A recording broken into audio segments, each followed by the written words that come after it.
Homeopathy for home में आज हम कार्बोवेज चाइल्ड को डिस्कस करेंगे। उसकी पर्सनैलिटी कैसी होती है और वो ज़िंदगी की दौड़ में किस तरह मसाइल का शिकार होता है और उसका समझना कैसा है। उसको लेबल भी कर दिया जाता है बाज़ औक़ात कि वो आर्टिस्टिक बच्चा है, बाज़ औक़ात उसको अब नॉर्मल कह दिया जाता है। हम देखेंगे उसकी ज़िंदगी के कौन से ऐसे फ़ीचर्स हैं। मैं बल्कि पिक्चर बनाता हूँ उसकी, आप ताकि अंदाज़ा लगा लें कि इस तरह के बच्चे आपके आसपास हों तो उनकी मेडिसिन भी मैं अर्ज़ करने लगा हूँ और उसके अलावा ट्रीटमेंट का प्रोसेस भी। सबसे पहले तो ये कि कार्बोवेज चाइल्ड जो होते हैं उनका बिहेवियर स्लगिशनेस का शिकार होता है। वो सुस्त होते हैं, उनकी ज़िंदगी में स्पार्क नाम की कोई चीज़ नहीं होती। थके मांदे, सुस्त, हर चीज़ में काहिल। जब भी आप कोई उनको काम कहेंगे तो वो ना करेंगे। काम तो दूर की बात है, खेलने कूदने के लिए भी कहेंगे कि आएँ पार्क में चलते हैं तो उनकी तरफ से ना होगा। और मार्केट चलते हैं, नहीं मैं थका हुआ हूँ।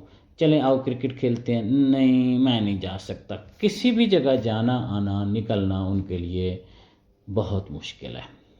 उनको सांस की तकलीफ़ भी होती है, उनको ठंडे पसीने भी आते हैं, उनको दिल में धड़कन भी होती है जैसे कोई बहुत ज़्यादा काम कर लिया हो। दमे की तकलीफ़ आमतौर पर पैदाइश के बाद या कुछ अरसा बाद, दमा कह लें या नाक सांस गले के कोई भी मसले हों, मुतवातिर एलर्जी रही हो कुछ अरसा या कोई बड़ी तकलीफ़ रही हो जिसके बाद काफ़ी मेडिसिन लेनी पड़ी हो, तो डॉक्टर साहबान बाज़ औक़ात कह देते हैं कि कुछ अरसा दमे की दवा लेंगे फिर बच्चा ठीक हो जाएगा। इनको ऐसे लगता है जैसे सांस बंद हो रहा है। फिर आहिस्ता आहिस्ता इलाज के बाद, आमतौर पर ज़ाहिर है कन्वेंशनल रेगुलर मेडिसिन लेने के बाद, एंटीबायोटिक्स भी या एंटी एलर्जी भी या दमे की दवाइयाँ भी, उसके बाद आम तौर पर इनके मिजाज में एक ख़ास किस्म की सुस्ती, एक्टिवनेस ना होना, स्लगिश होना, हर चीज़ में रिस्पांस करने में लेट होना, समझने में भी ये बात को कोई बात कहो तो समझने में भी इनकी प्रोसेसिंग थोड़ी सी आम बच्चों के निस्बत लेट होती है। और इससे उनका तसव्वुर मिलता है कि ये इनको समझ नहीं आती छोटी सी बात की। और फिर जवाब तो फिर सुस्त होता है कि थोड़ी सी बात यूँ ही किसी ने की कि आपका नाम क्या है या इस चीज़ का क्या मतलब है, कितने बहन भाई हो, तो पहले वो सोचने लगते हैं। हालांकि वो बात आम होती है, ये बताना कि नाम क्या है ये कौन सा मुश्किल है, कौन से स्कूल में पढ़ते हो, थोड़ा सा सोचेंगे ये। दूसरा बंदा कहेगा कि हैं ये क्या बात है, स्कूल का नाम या अपना नाम बताना भी कोई बात है।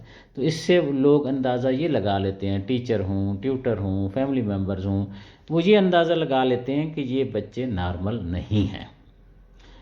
बाहर जाएंगे अगर किसी वजह से गाड़ी वगैरह में तो चाहेंगे कि विंडो खोली जाए, खिड़की खुली हो, किसी के घर जाएंगे, किसी भी जगह जाएंगे, इनको ताज़ा हवा की तलब होती है। अदरवाइज़ जैसे ऑक्सीजन लेवल पूरा ना हो रहा हो, सांस भी खींच के आमतौर पर ले रहे होते हैं। सोए हुए हों तो मुंह भी इनका खुला होता है, सोए हुए में आमतौर पर आंखें भी अध खुली होती हैं। ये सारी चीज़ें किसी एक बच्चे में ज़रूरी नहीं है कि होंगी, कुछ में कोई सिम्टम ज़्यादा होंगे, कुछ में कोई अलामात ज़्यादा होंगी।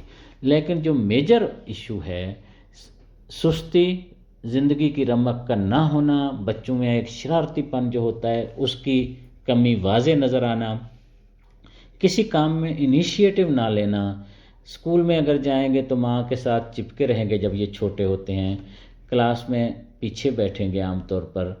टीचर जब किसी एक्टिविटी के लिए इनको इनवाइट करेगी या कहेगी, या आप पेरेंट टीचर मीटिंग में जाते हैं तो बाज़ औक़ात टीचर कह देती है कि कोई भी काम इनको कहो, कोई भी किसी भी एक्टिविटी के लिए कहो, ये हमेशा ना करते हैं।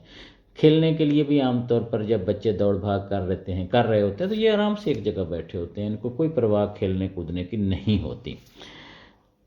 नो डिज़ायर फॉर एक्साइटमेंट, मज़ा, ज़िंदगी, शरारत, इंजॉयमेंट, ये इनकी ज़िंदगी का हिस्सा नहीं होता। बस ये ढिल मिल चलते रहते हैं।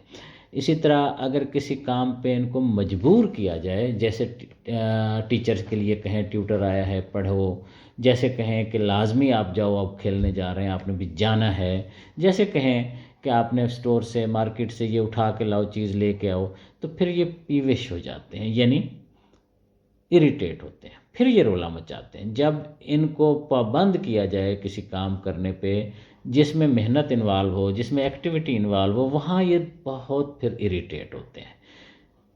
اب جب کہ یہ کمزور ہوتے ہیں، ہیلرز، معالج، ڈاکٹر صاحبان بھی یہ کہتے ہیں ان کو اچھی خوراک دو، کیلشیم دو، جو بھی انہوں نے کہنا ہوتا ہے۔ پرابلم ان بچوں کا یہ ہے، ان کو اورژن ہوتی ہے ملک سے، خاص طور پر اورژن آپ کہہ لو، مطلب نہیں پینا چاہتے، کائنڈ آف جسے کہہ لیں نفرت سی ہوتی ہے، دودھ بالکل بھی نہیں یہ پینا چاہتے، مجبوراً پئیں گے کسی ذائقہ وغیرہ کی چیز میں ملا کے۔ اسی طرح گوشت بھی ان کو بالکل بھی پسند نہیں ہوتا۔ ڈر خوف ان کے عجیب سے ہوتے ہیں۔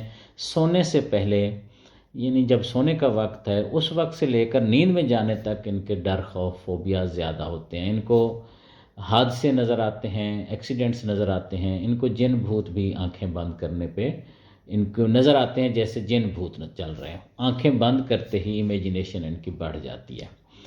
ان کو دمہ کی تکلیف، تھوڑا بہت موسم چینج ہوتے ہوئے سانس کی تکلیفیں، خاص طور پر برسات کے موسم میں یا کسی بھی موسم میں ہو سکتی ہیں۔ سانس کی تکلیف ان کا میجر ایشو ہے، یعنی آکسیجن کی کمی، یہ بہت بڑا ان کا ایشو ہے۔ اور کسی بڑی بیماری سے، چاہے وہ دمہ ہو، خدا نہ کرے ٹائیفائڈ ہو، یا کوئی بھی ایشو ہو جس کے لیے ان کو دوائیاں لمبا عرصہ چلی ہوں، اس کے بعد کمزوری یہ آئی ہو، تو یہ ان بچوں کو کاربو ویج میڈیسن دینے سے کافی بہتری آ جاتی ہے، ان کی سلگشنس نسبتاً امپروو ہو جاتی ہے۔ اور بہت واضح ایک اہم ترین علامت ان بچوں کی یہ ہے کہ جوں شام ہوتی جائے گی، یعنی 5-6 بجے کے وقت سے لے کر 6-7 بجے کا وقت، سورج غروب کا وقت، 5-6 بجے سے لے کر 7-8 بجے کا ٹائم، اس وقت تو یہ ایسے تھکے ہارے ہوتے ہیں کہ جیسے ان کے لیے ہلنا بھی بہت مشکل ہے۔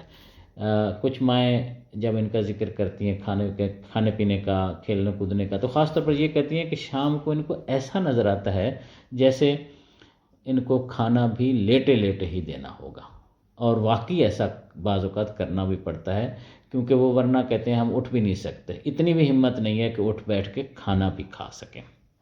ہم نے خاص طور پر کاربو ویج بچوں کی فزیکل سچویشن بھی بتائی، مینٹل بھی بتائی، اور ان کو پیچھے ہسٹری میں جو عام طور پر ایشوز ہوئے ہوتے ہیں، سانس کی تکلیفیں، ہاں معدے کے مسائل بھی ان کو واضح ہوتے ہیں۔